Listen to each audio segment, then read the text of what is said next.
You're listening to the Fantasy Wildcard Podcast.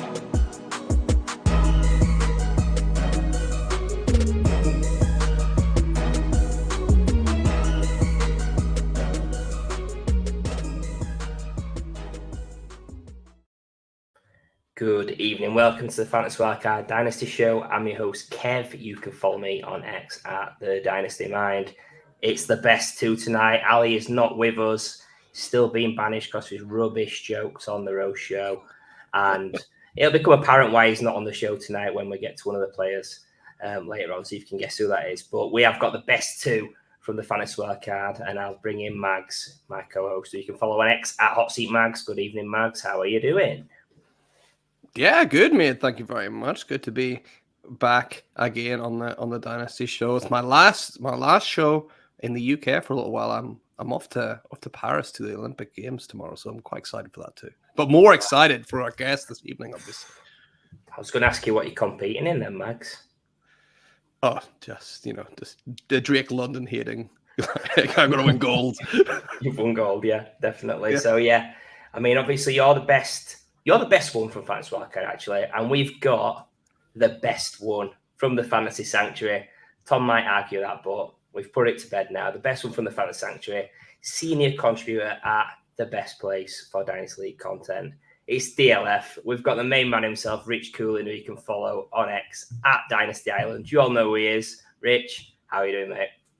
Yeah, very good. Thank you. Very good. I always love it when I come on because I listen to your guys' podcast on 2x speed. So when the intro plays and when I start talking to you guys, the intro sounds incredibly slow and you guys both sound drunk. So yeah, I'm very much up for tonight. It's going to be good fun. It's going to be excellent. We're going to be doing some dynasty debating tonight. So we're going to be pitching some undervalued and overvalued players in Rich's view versus the market. And then we're going to chip in as the wildcard crew to give our thoughts on the various situations and various matchups as we go along.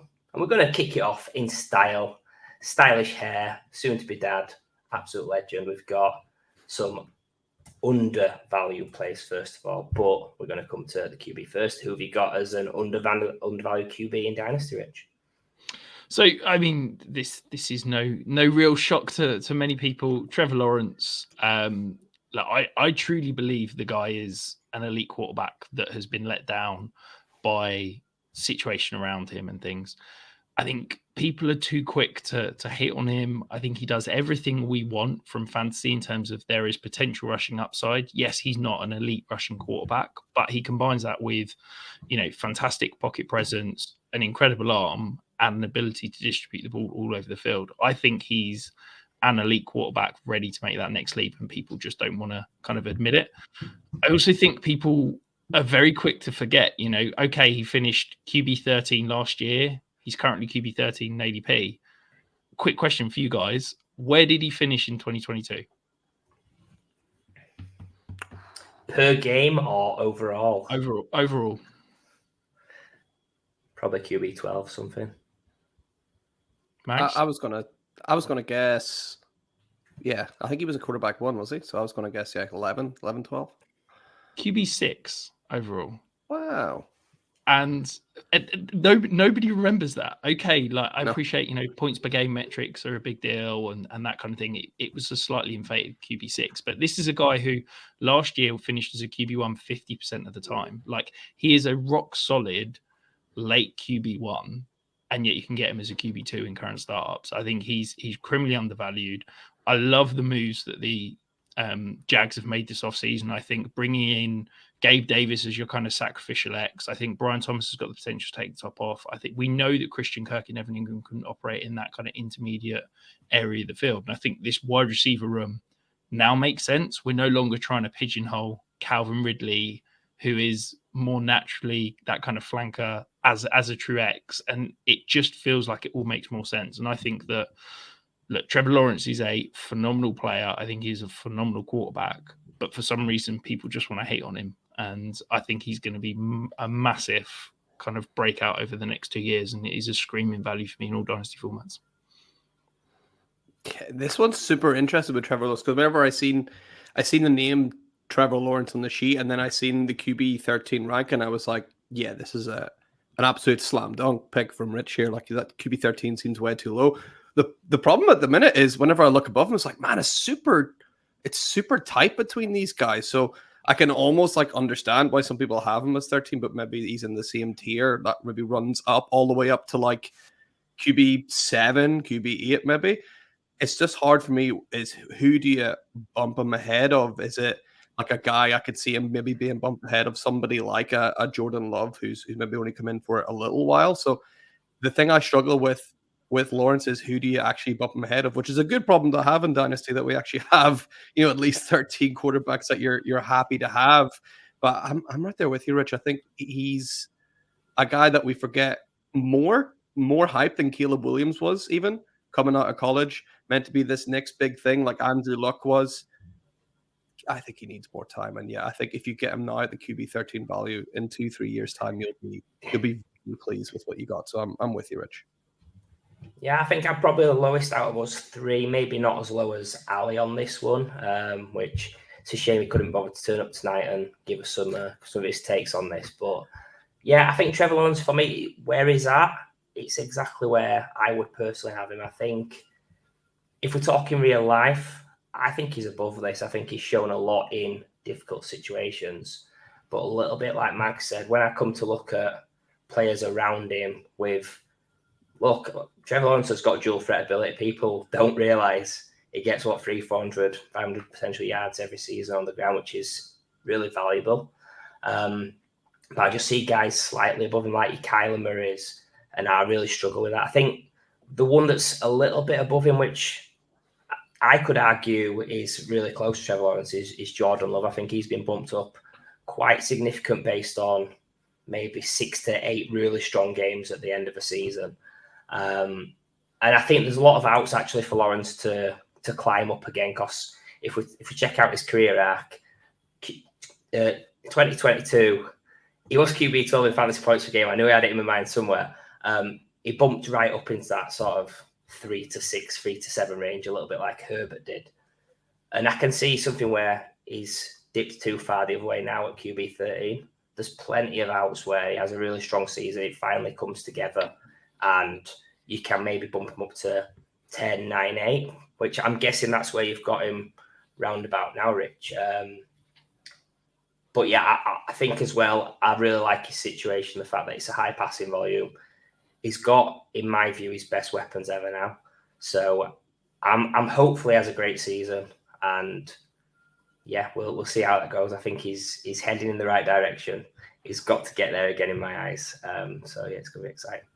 I think that, if for me, talking about QB 13, if we're talking one QB ranks, I think that's fair, because in one QB leagues, I'm chasing the upside of Anthony Richardson, Caleb Williams, Kyler Murray, guys like that ahead of Trevor Lawrence, because I think their kind of ceiling outcomes is higher. But in a super flex draft, like, give me the safety and security. I think Trevor Lawrence's floor is like QB 13, and he's got a much higher ceiling. Whereas Kyler, like Anthony Richardson, nobody wants to talk about it, but his floor is out of the league in 2 years. Like, yeah, for fantasy, he's going to be dynamite when he's on the field, but there is a serious potential that he might not be on the field. So in Superflex, give me that safety, give me that security. And I'd take him. It's interesting you saying Jordan Love. I've actually got Jordan Love ahead of Trevor Lawrence, but I got Trevor Lawrence at 9 because I've got him ahead of Kyler, Anthony Richardson, Caleb Williams. I mean, Jayden Daniels I've got so much further, but I presume he's probably in that sort of range in terms of most people's values as well. Yeah, pause that thought on Jayden Daniels. We might come on to him a little bit later on, but we're going to stick at the undervalued players, Rich, and it wouldn't be a Rich Cooling Dynasty Island show coming on and not talking about this guy. So who's your undervalued running back, Rich? I think it's weird. Like, whenever I talk about players, whenever I talk about valuation, my thing is always, value over player names. Like, I don't believe in having my guys, and I try to avoid that. But because every year there seems to be like a couple of players that are just criminally undervalued, and I can't get my head around it. They almost become my guys, I guess, by like just association. And yeah, look, it's Ramondre Stevenson. No shocks to anybody. This is a guy who's, in my eyes, an RB1 yet we're getting valued as a kind of a late RB2. He was phenomenal 2022 season. He combines amazing pass catching ability with being a big body bruiser. There are very few backs that have the ability to be a true 3-down workhorse like he does.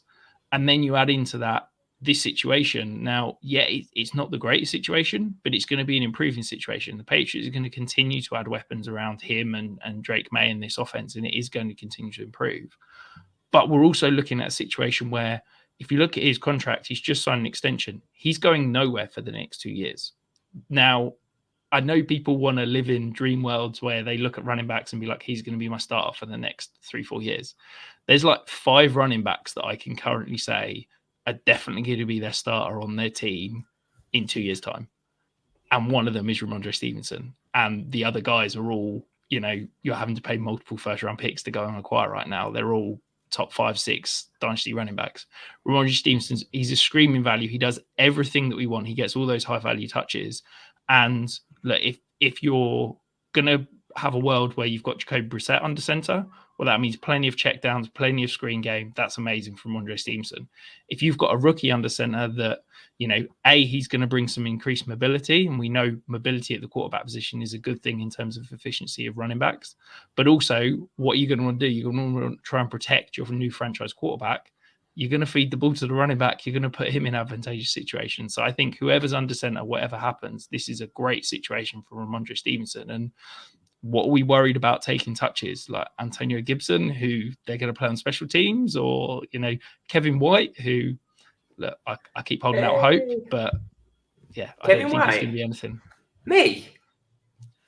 No, Kevin Harris. Oh, Kev, you got my head messed up. Kevin Harris. I'm thinking the wide receivers reborn. No, Kevin Harris. He was a rookie model stud that went undrafted, and he's still lingering in the depth charts of the New England Patriots. Yeah, he's one. Whenever you look at like the running back 18, and you go and you look at the rankings on Fantasy Pros, every single running back below him, whenever I'm scrolling down and looking, I'm just like, I'd take Ramondre. So at the very least here, he's certainly not overvalued. And then you start to look at some of the guys above him and you're thinking, you're right, Rich, where are they going to be in the next 2 years? People even like Josh Jacobs, like, what the hell's going to happen with that guy in the next 2 years? Whereas Ramondre gives you that stability. And he was really, really good. The only time he's had that full season, that full workload, he was a running back 1, and I'm expecting the touchdowns to go up. I think he only had 3 touchdowns last year, so you expect that to go up. He had 0 receiving touchdowns in there. And also, you kind of mentioned it, Rich, as well. He could see a lot of targets.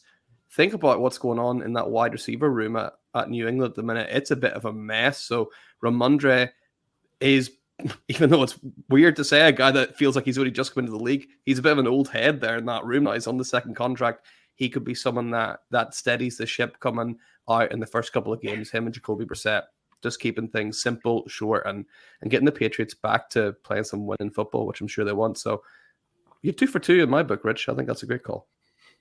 Yeah, we don't want the Patriots winning any games at all because of how good they were over the last 20 years. But yeah, I agree with Mags. I absolutely love this pick. I think one of the eye-popping things for me was the size of the contract for what he's put on the field. I think there's that potential there, but he's top 5, top 6 running back. Like I think he's great in the pass game, he's great in the run game.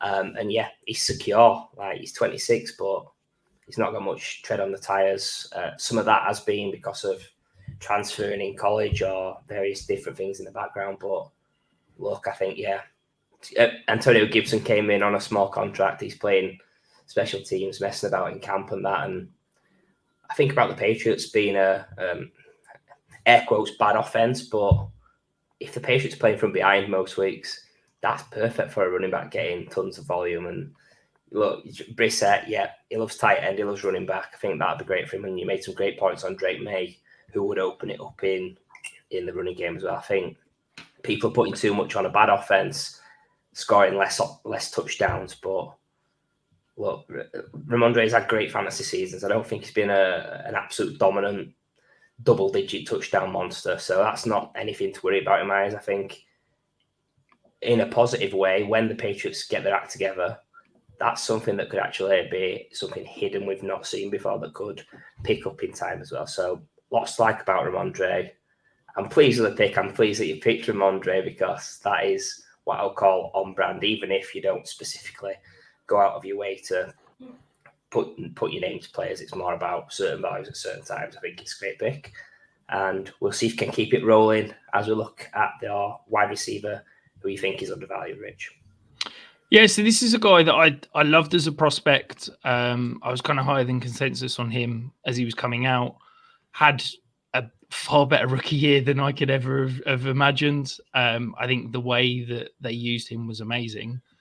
And yet his value has plummeted for off-the-field concerns, and I think his value has kind of gone overblown. So, of course, I'm talking about Rashee Rice. I think that basically in these situations, anytime there's an off-field concern, I'm almost always willing to buy the dip because 9 times out of 10, the drop in value is an overreaction. For me, Rashee Rice, where he's being valued now, is as if he is going to miss the entirety of the 2024 season. Now, it looks like he might not miss any of the 2024 season and any suspension might end up in the 2025. But this is a guy who, before the suspension, was, a wide receiver 17 in ADP. Like, that's where he was being valued. And we've dropped him 15 spots in the wide receiver ranks because there's a potential looming suspension that we know nothing about. I think anytime you can buy that dip is absolutely phenomenal. You then go to the field and you say, what did Rashee Rice do that was amazing last year? He was phenomenal at manufactured touches, those kind of crossing routes, those underneath routes where they could get the ball in his hands and he could feast. Well, if teams are going to try and stop that, how do you counteract that? You put fast guys on the pitch that can take the safeties over the top and force teams to play too high, which is going to create more space for Rashee Rice and Travis Kelce underneath. Well, the Chiefs have gone out and signed one of the fastest receivers in the NFL in Hollywood Brown, and then the fastest player we've ever seen at the combine in Xavier Worthy.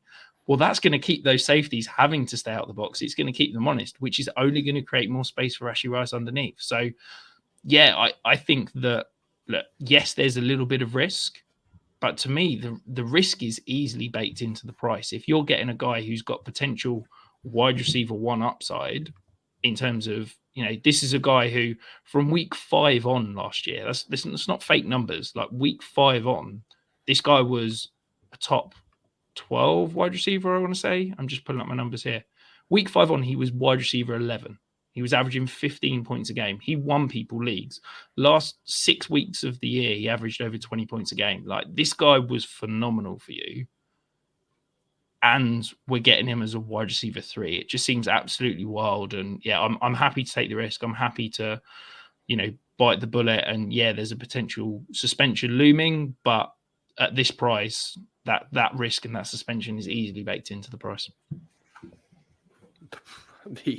You're not going to get any argument from me whenever you're picking some of my guys over at the Chiefs. My biggest issue with this is not that you are in any way wrong about this. It is that it's one of those ones where, yeah, sure, he might be ranked as wide receiver 32 on Fantasy Pros or anywhere else. But I have just had no success getting him at that price. Every single person who owns him, I think, is quite wise to the fact that we don't know anything about the suspension. We don't really know what's happening. I think that makes it more difficult whenever we're looking at maybe just some rankings sometimes that people just project and go where there's no real stakes at hand, but actually going out and trying to buy Rashee Rice at wide receiver 32, I find to be next to impossible. So I think you're absolutely right. He's definitely undervalued there, but at least from my experience, I don't know if you're the same, guys, I just have not been able to get any discount on him at all. I think people see how good he is. I'm at capacity. I've got 30%, so I can't buy any more shares. So yeah, I can't speak to how you're able to go out and buy them because I'm at my max already. Yeah. So I think the time to buy him was literally when the news broke. I was just looking at Keep Trade Cut, his value curve, 9th of May, wide receiver 51. Now, we're not saying Keep Trade Cut is a perfect tool at all. It's very reactive, and that's probably not a true reflection of all of your leagues. But it's worth noting that there was a period where he's a lot lower now, and he seems to have settled at this point. I think another great pick. Like, people put off by Xavier Worthy, that's going to help. I think the type of player that Xavier Worthy is, if we're thinking a couple of years down the line, it's likely Kelsey's not there. You can see an offense where the set at wide receiver with Rice and Worthy. I think that's a great situation for Rice to just hoover up volume in the short game and make the most of it. I think trying to acquire Rice now, it might be that you're one of those teams that may be going to a rebuild next season, and it's the end of this season or early in the next off season where you make that move when this impending ban is going to come to fruition. Because I think the talent's there. I think what he showed in college to what he showed in the pros, it was a different style of play how he was using college to now. But Andy Reid's worked wonders with him. I think there is talent there, and he's in a great spot to make the most of it. So, yeah, and you are paying wide receiver 32 prices for someone that could get a decent suspension. I mean, if there's a spot where you can afford to take a hit for a small period, it's wide receiver where you've got tons of players that you can play in your flex anyway. So, yeah, another great shout, Rich. I think you've nailed the last two and probably the first one as well if you take out a bit of my view and a bit of Ali's. And we're going to come to tight end now, which this is going to get full thumbs up. I'm wearing green tonight. It's not the Jets. But, yeah, it was an undervalued tight end in your eyes, Rich. I had to be a homer at some point. So it's Tyler Conklin. This is a guy who, let me just walk you through this. So for the last 3 seasons, he has finished as the tight end 16, the tight end 15, and the tight end 17. Yet he is currently the tight end 39. Let me walk you through some of the guys that have thrown him passes over the last 2 years. Ready? So in 2022, playing quarterback for the New York Jets, we had Zach Wilson, Joe Flacco, Mike White, and then does anyone remember Chris Strevler? Like, see the cowboy hat. See the cowboy hat guy. Yeah, I mean, describing him as Tebow is probably the closest description you're going to get to his playing style. And then 2023, we had 4 plays of Aaron Rodgers, followed by Zach Wilson, Trevor Siemian, and Tim Boyle.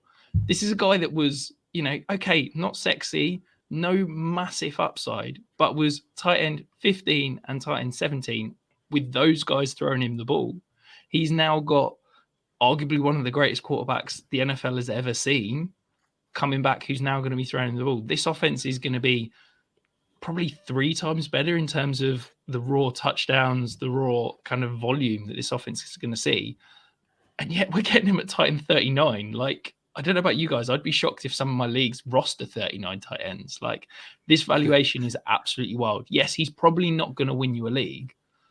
But if you are struggling at tight end and you just need a guy that is going to give you 5 points a week with the potential that he could give you 12 if he catches a touchdown, you can do a hell of a lot worse than Tyler Conklin because he is going to play. He is a competent blocking tight end. The Jets have improved the offensive line, so hopefully we're going to have to see less kind of tight ends kept into block. And I just think that after Garrett Wilson, there's not a huge amount of reliable options. I mean, Mike Williams is always injured. Alan Lazard, God knows.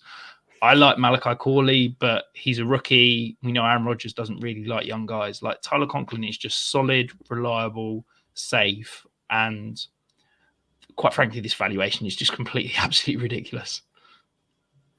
Yeah. It's like he's the starting tight end, and yet he's outside of the top 32. It's just like, what is going on here? And then you look at the rankings, people like Gerald Everett ahead of him. It's like, what are people smoking here? Like, what were we expecting to happen? So this was just, another one where you're like, if you're going to wait, if you're going to put on tight end, just pick a guy who's a starter who has a chance to get some targets. And I thought this was a good pick even before you spoke about, was he tight end like in the teens the last couple of years? 15, 17 last 2 years, yeah. It's just like, and with those guys in that range, you just know that all it takes is 1 or 2 touchdowns, and he's tight end 13, tight end 12 all of a sudden. So, this is the easiest one of all on the list, I think, Rich. This is just, how could you not take him at tight end 39? I love seeing this name come up because I remember a few years back when it was Tyler Conklin and Irv Smith at the Vikings, both Matt and Ali, who aren't here to defend themselves, were outrageous and hated on Tyler Conklin and were all over Irv Smith. And look who was right. It was me. So I'm going to take a victory lap. Look, Tyler Conklin, so consistent. Like, those numbers were really consistent. 87 targets, all 3 seasons exact. So someone that's super reliable, exactly what you're getting. But actually, in those 3 seasons, 3 touchdowns, 0 touchdowns. This is going to be a lot better offense. I can see Rich is going to be loving that as a Jets fan. And look, what if he gets 5-6 touchdowns one of these seasons? He might even creep up and be tight end one. Just saying, it happens. If you have these spike seasons, it could be true. And Conklin is a guy that I think he kind of fits any starter build, but more so where you maybe miss out on the run and you end up getting to tight end 12, 13, 14 without a tight end, and you think, right, I'm probably going to have to take a few and try and gamble with matchups, etc. I think he's perfect for that. You're paying tight end 39. You can get him in any startup you want or most leagues that you want. He's going to be on waivers in some leagues. So, yeah. In fact, if you're getting Rich's endorsement, you're getting mine and Mag's endorsement as well, and Tyler Conklin. Oh, calm down. Then, yeah, check out your waiver wire, and he's going to be a super stud this season. Right, so we've been gushing over the undervalued guys. We're going to switch it up now and move to the overvalued players in Rich's mind. And this first one is going to particularly upset me. Rich, who have you got as your undervalued QB? Yes, we already hinted at him earlier. Jayden Daniels. Look, I get it. I get what people are chasing. I completely get the potential, the ceiling, the rushing ability. I 100% get it. But this is a guy I've not understood the hype on over the last 6 months. He's, taken 5 years before he's come out. He runs like he's built like Josh Allen, yet he's built like me. Unit.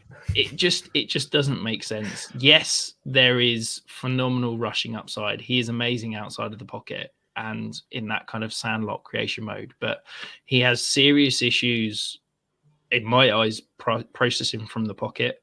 His ability to avoid sacks is horrendous. I think that for me, that's one of the more sticky transferable stats from college to the pros. And I think that's where, I have more hope for someone like Anthony Richardson, who is phenomenal at avoiding sacks. Jayden Daniels almost encourages them. Like it's obscene. I've got questions about his ability to deliver on-time, accurate throws in structure from the pocket.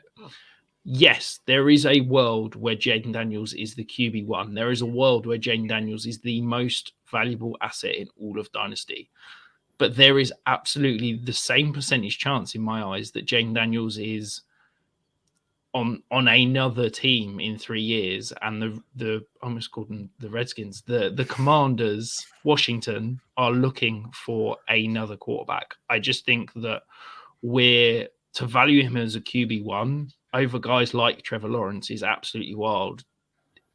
I just can't get my head around serious flaws and serious question marks in his game to be valuing him as highly as this. To me, when it comes to fantasy quarterbacks, the rushing upside is sexy, but how you keep your job in the NFL is passing. And we saw it with Justin Fields, and we've seen it with Trey Lance, and you could absolutely see it with Jayden Daniels again. And unless he's going to come on leaps and bounds from his last 2 years with LSU as a passer in structure from the pocket, I don't think he's going to be long in the league.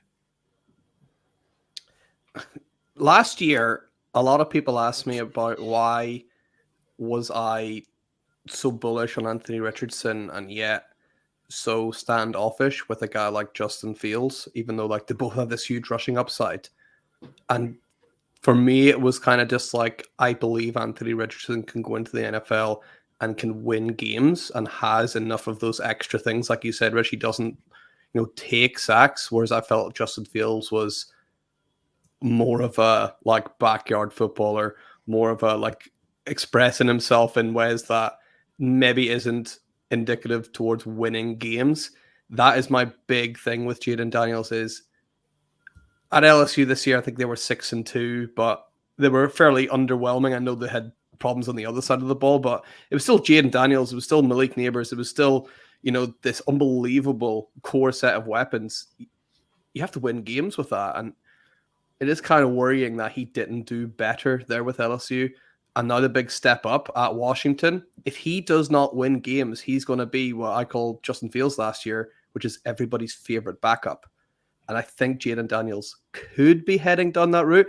But at the same time, it's just like, God damn, if he catches fire, that's going to be like, is it going to be worth it to get those 2 years of absolute gold out of him and potentially win a championship if he catches fire and then just accept the burnout later? It's weird. You almost like you have to treat him like an older prospect for some reason.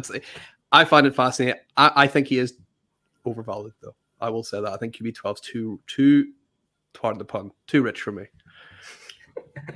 I think the funniest thing was just an image you painted in my head, first of all, about like enticing like people to come after him. I just saw him pictures of Matador with the red cape, just like, olé.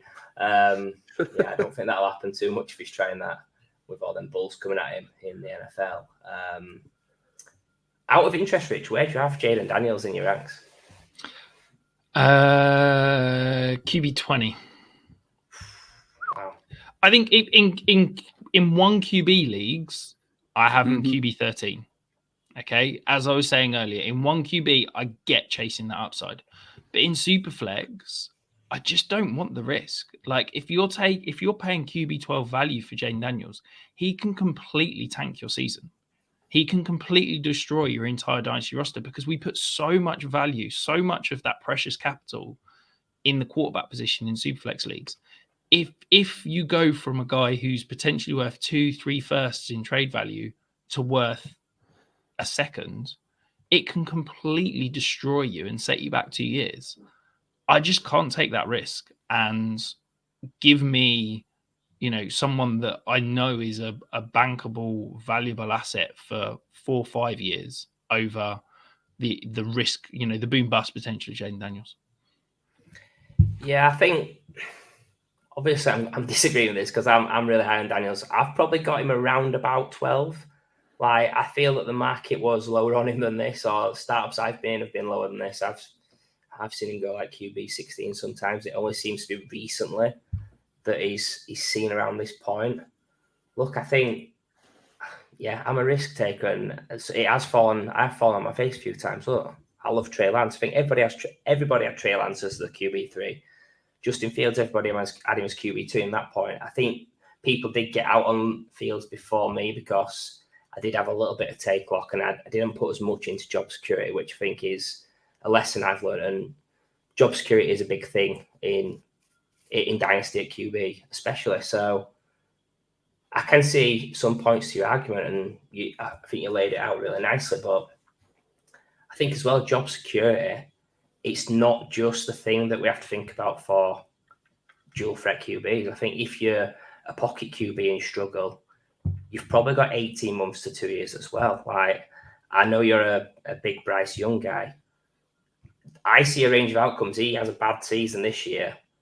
They're looking to re-roll next offseason in my eyes. And despite the talent that he had in college, I feel that no matter what your archetype is, if you're not winning games, if you're not progressing, that becomes an issue.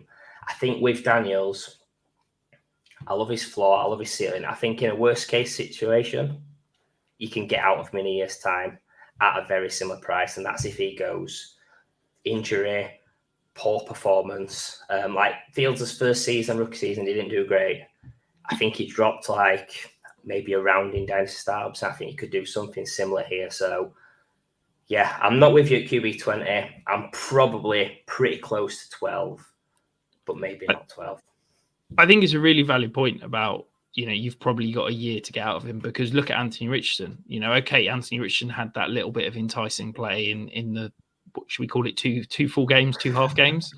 But This is a guy that was often injured. We joked about it. He finished 2 games last year, and yet he's probably increased in dynasty value after that year one. So I do get what you're saying, and I do think that you've almost got a year to wait and see.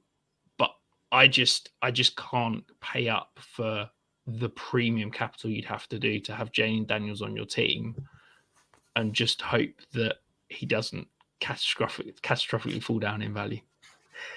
Yeah, if you're a non-sicko like me, take him in your rookie drafts. Don't take him in startups. If you're like me, take him in startups. Right, we're going to move on to running back now. Undervalued? No, scrap that. Overvalued running back. And I think we're going to get a rapturous applause on this one, Rich. Yeah, I mean, this is probably the one I'm most confident about of all of them, to be honest. It's DeAndre Swift. I just can't get my head around his value. You know, RB19, this is a guy that through 4 seasons, he's now on his 3rd team. He's never finished better than the RB15. Yes, he's shown flashes, but he doesn't run physically. He doesn't run very well between the tackles. I've got questions about his ability in pass protection. Okay, he's good in space and as a pass catcher. Well, he's now on a team that's got probably the best 3 wide receiver, kind of the wide receiver trio in the league. Has got Cole Kmet, who's not great, but a competent tight end. I know Mags has already slagged him off, but Gerald Everett is the offensive coordinator's best mate and has taken him to 3. This is his 3rd stop. He's taken him with him. Like, there's so many weapons in this offense. You're relying on DeAndre Swift in the passing game. Yeah, I think he's at best, the 4th best target in this offense, maybe the 5th. And then you add in the fact he's got to share a backfield with Roshan Johnson, who's phenomenal in pass protection, good in and around the goal line, and, is a solid, reliable back. Khalil Herbert, everybody seems to hate on him, but he's one of the best pure rushers in the league and has shown that consistently. I just can't. What's the calling card? What are we saying? DeAndre Swift, he's not going to get the volume to be a bell cow. I don't necessarily think there's going to be the passing game volume. He's probably not going to get a high volume of goal line touches. So what are we hanging our hat on to call him the RB19 in value? It's just absolutely bonkers, absolutely wild. And look, there are so many players I would have over DeAndre Swift, and I just can't get my head around this valuation. Even to make it worse, Rich, I've just checked up again in the Fantasy Pros ranks. He's not at RB17. He's actually gone up.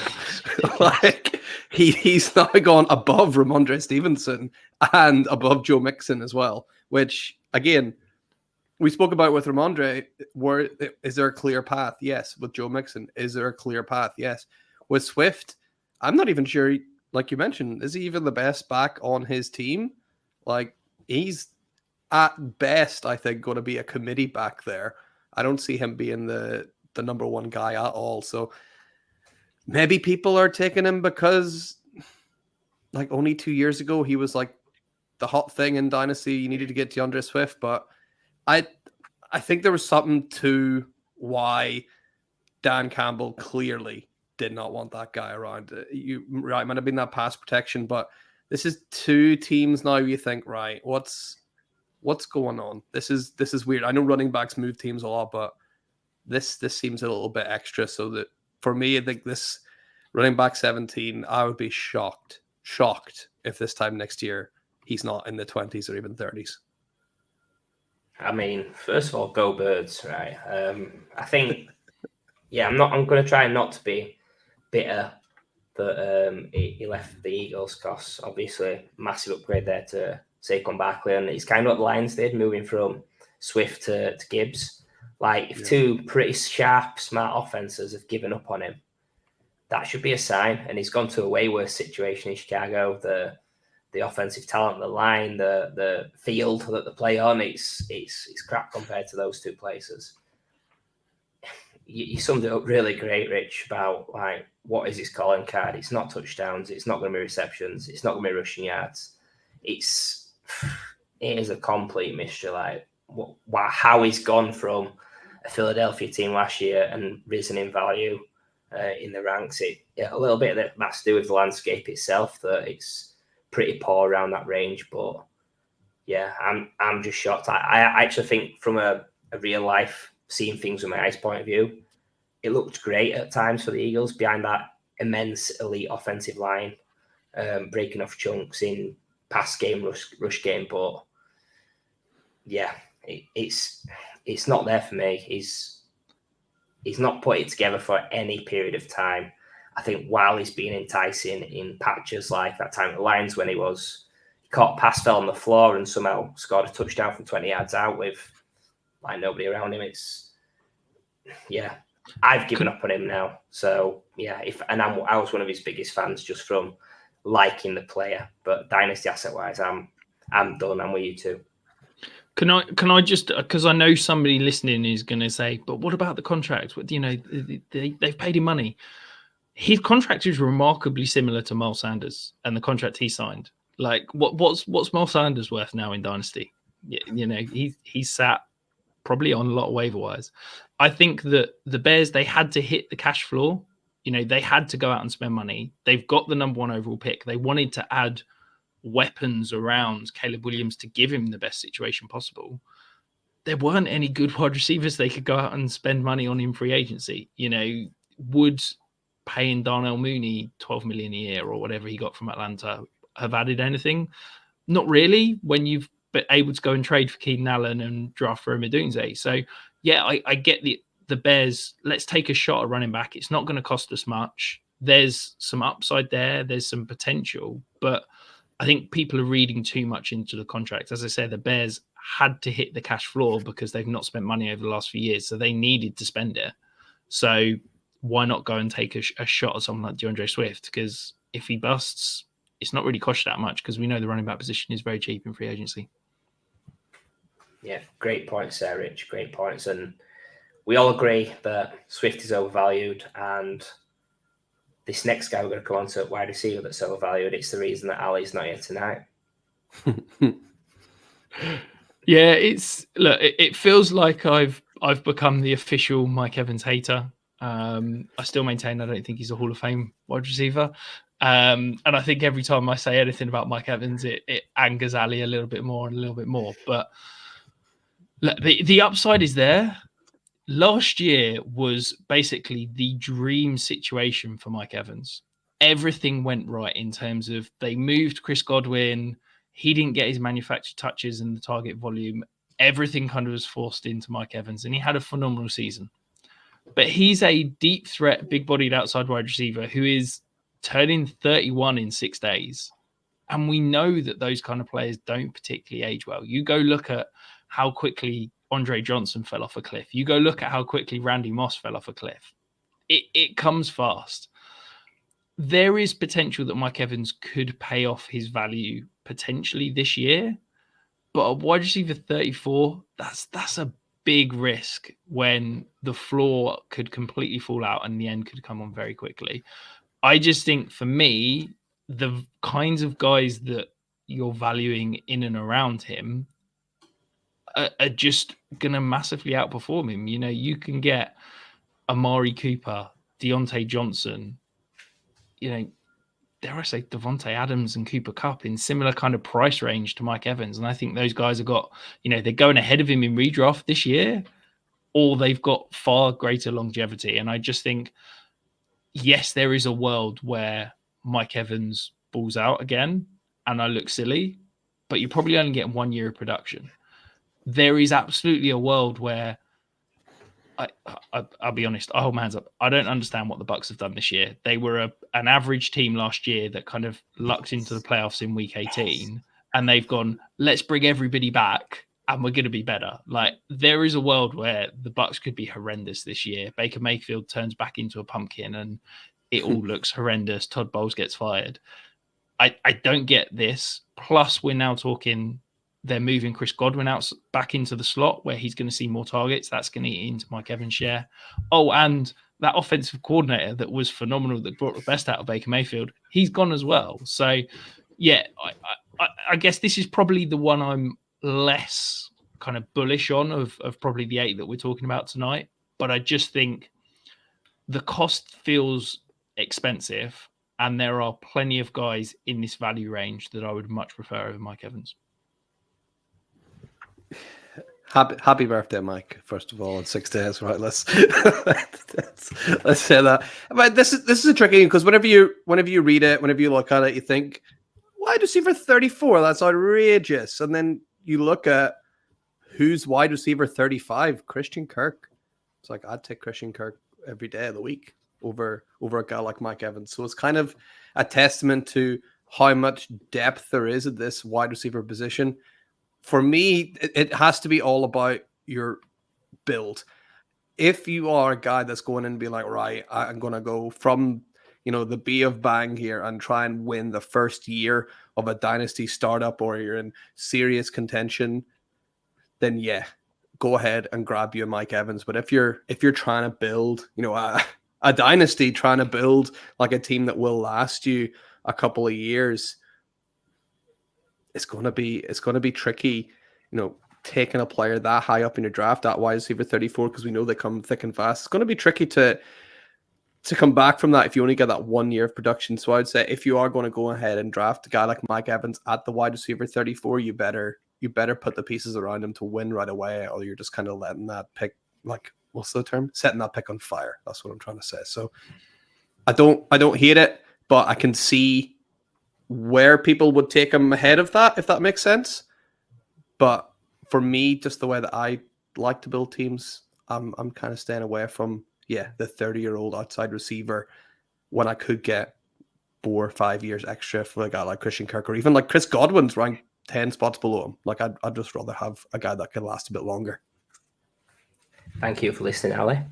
I'm sure you turned off at that point, but no, look, I think, first of all, Rich, Mike Evans to you is like Derrick Henry to me. Like, I'll keep writing him off and keeps kicking it in my face, and it's fine, because one year I will be right, and it's going to be this year because he's over the hill. It might not be, but we'll see about that. Look, I think, first of all, I saw wide receiver 34, I was thinking, nah, that's not overvalued, surely. And then I checked out Keep Trade Cut and looked at some of the names around him, and you reeled off like 4, which were spot on, similar age, like sort of that higher end Cooper, Adams, Cup. Forgot the other one because he was that good, but Deontay Johnson. How dare Deontay Johnson? Nah, it's because he's not as old. That's what it is. I put him in the Christian Kirk part. So I think, when you talk about those other older wide receivers, I think they do more around the formation. And look, I love an archetype, and I think outside deep threat wide receiver, it's tricky because it's more situation dependent, QB, scheme, sort of everything has to come right. And Godwin wasn't used properly last year. That's going to be a big thorn in his side this year. So I do kind of agree with you in a sense that 34 is probably a little bit too high. It's in that tier still, I feel. And I would be taking Evans over some of these rookies that are in that point, like Keon Coleman, probably McConkey, Brian Thomas. I'd rather have Mike Evans personally than him, but not at the same price, because obviously Thomas has got a better market than Evans, just from a suitor's point of view, that he's younger and he's got more players that would want to acquire him. So Mike Evans is someone that I like, but I am aware that it's year to year with him now in my eyes. He's someone that, roster build is massive, and wide receiver 34, sorry to say it, Ali, slightly overvalued in my eyes. I'm not sorry, really. So we're going to move on to... Where's that laughing sound? We're going to move on to the final tight end, the final overvalued player in your eyes, Rich, and come into tight end. Who have you got? Yeah, I think I need to caveat this by saying I don't necessarily think his rank, in terms of where he's ranked, is massively overvalued, but I think his market value is overvalued in terms of, I don't understand, outside of the top 8 tight ends, why anyone from tight end 9 to about tight end 20 is different in value. Because to me, they're all a much of a muchness, are the potential to, they catch a couple more tight ends, as Max said earlier, they're suddenly, 2-3 spots higher. And it's Jake Ferguson with the Cowboys. And I think that a lot of his current valuation is people looking around at the Dallas Cowboys depth chart and going, well, where are the targets going? The Cowboys led the league in passing attempts last year, and they're going, okay, we can't give CeeDee Lamb 300 targets. Someone else needs to catch the ball. So we're boosting up Jake Ferguson. But at this point, I'm looking at it and going, unless it's a elite situation where I can bank somebody in to be getting 120 to 150 targets, I've got to lean back on talent. And I just think he's a bit of a jag. Like, I don't see anything that separates him from 30 other tight ends in the league.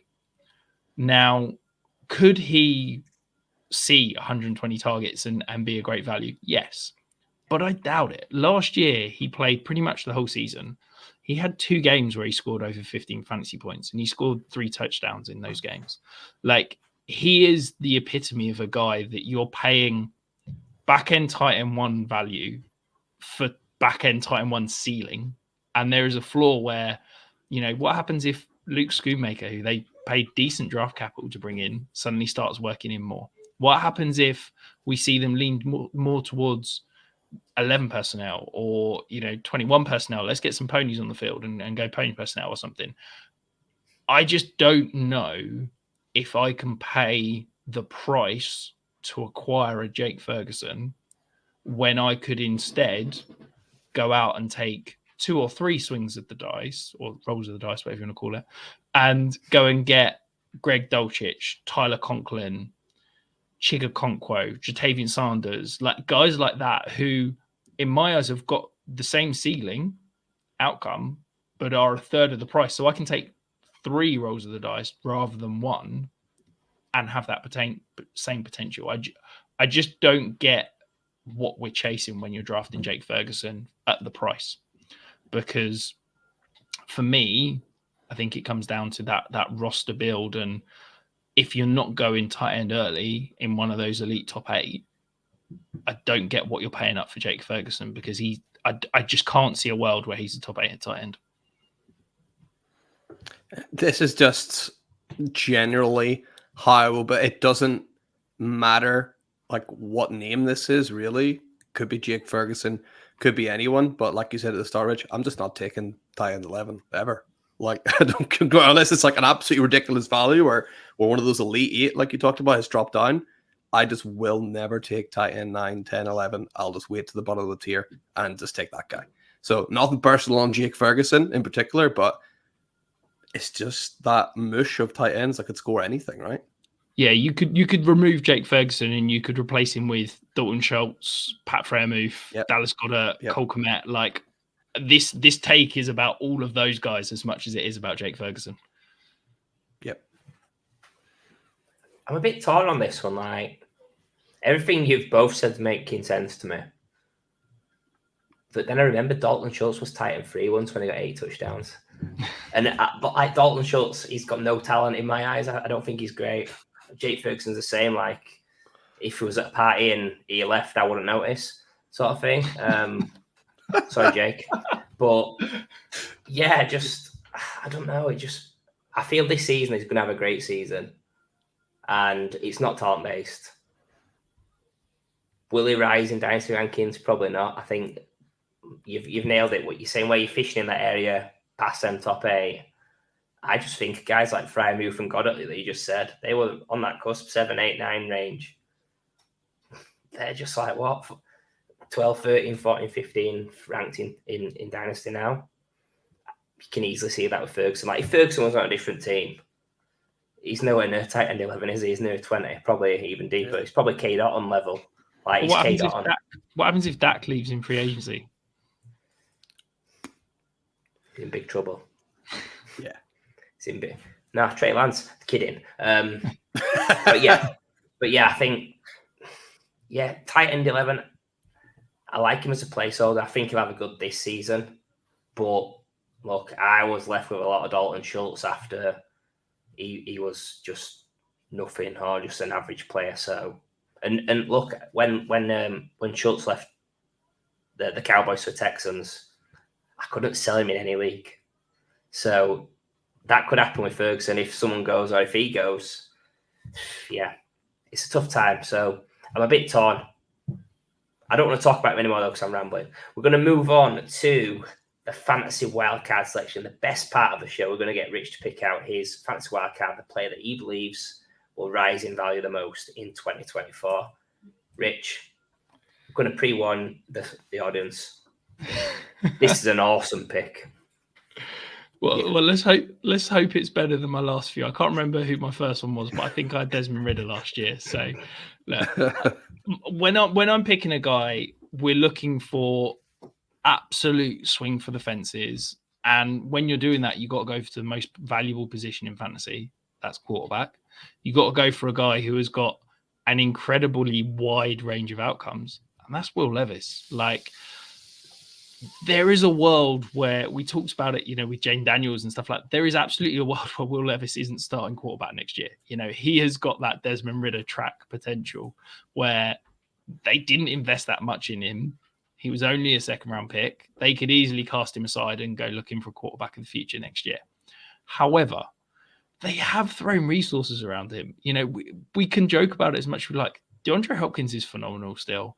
Calvin Ridley, when he's not going to be pigeonholed into trying to play the X as an outside receiver, is going to be amazing.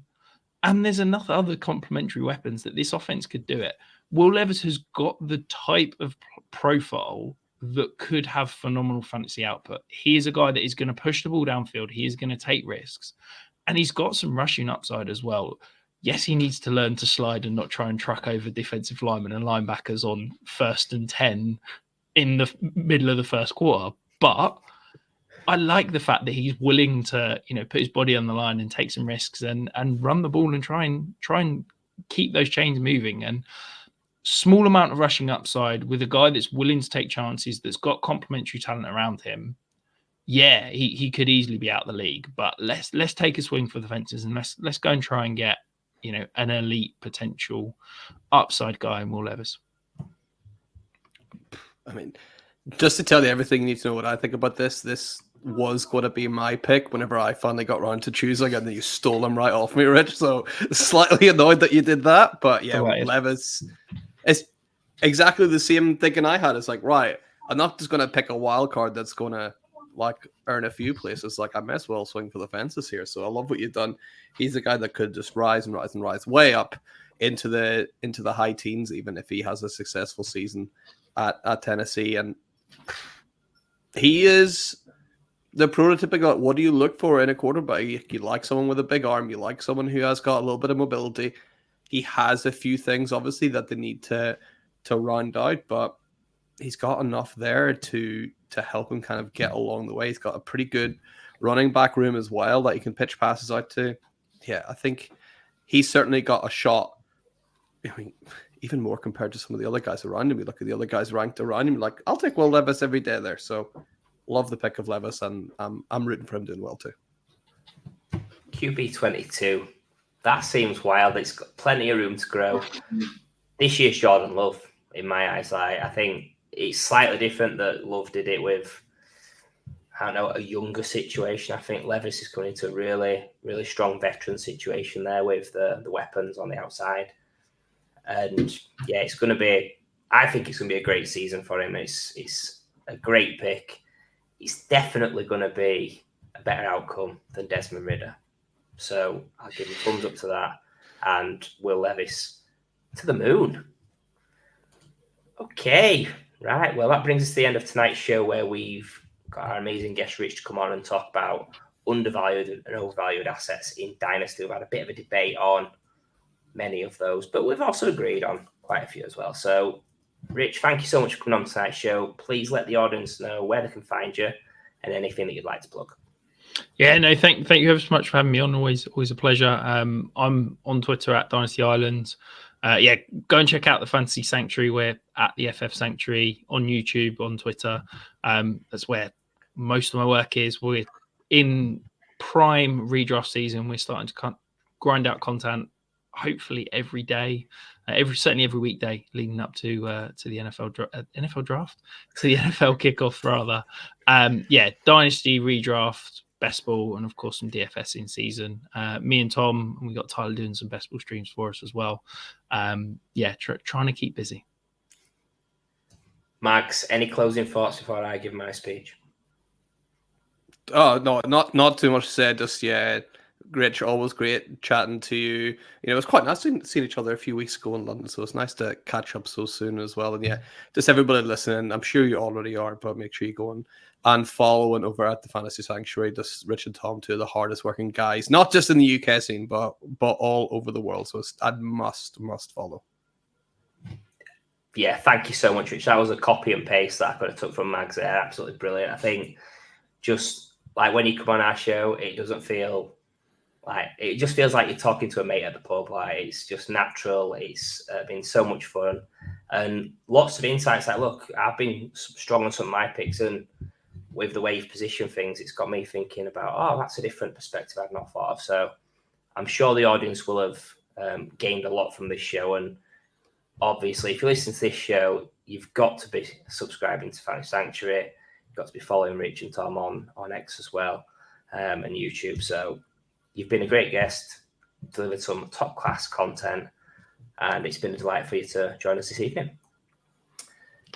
So yeah, thank you for tuning in. Be sure to follow and subscribe to us on X and YouTube at the Fantasy Wildcard, at Wildcard Dynasty. Join us for every week of the off season. We're going to bring you a show every week. We've got some spicy ones to come up very soon with some of our own wildcard picks on the horizon, but won't spoil that yet. Thank you very much. Have a good one, and we'll see you again soon.